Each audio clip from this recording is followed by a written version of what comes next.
Ayan, ganyan lang siya tanggalin, madali lang. Ayan, kung makikita nyo yung timing nasa baba, kaya kailangan natin tanggalin to para pag timing natin, makikita natin kung nakatapat ba dito sa taas yung timing mark natin. Basta matanggal lang yung tornilyo ng tappet cover natin. Ayan, tanggal na yung tappet cover natin. At ito pang isa, ayan. Tatanggalin yung valve natin o yung rocker arm natin ay nakapre bago tayo mag-adjust, kaya kailangan natin i-timing. Ayan. Para di kayo mahirapan mag-timing, gamitan nyo na, ayan. Ayan, naka-timing na siya. Ayan, lalapit natin yung camera para makita nyo kung saan nakatapat yung timing sprocket natin. Ayan, kung makikita nyo yung tuldok, parang tuldok dyan sa cylinder head natin na maliit. Ayan, dyan nakatapat yung timing natin.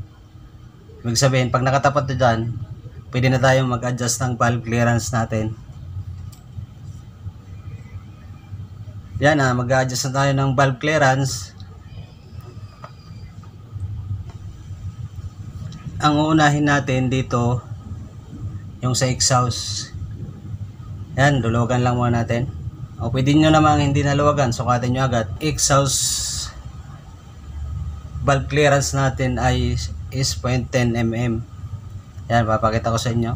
Ito kasing ginagamit kong fielder gauge pang universal na to, kahit malalaking sakyan pwede.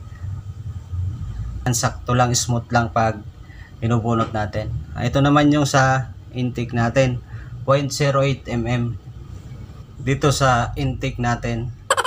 Yan, sukat na natin dito yung tappet cap natin. Ayan, ito na yung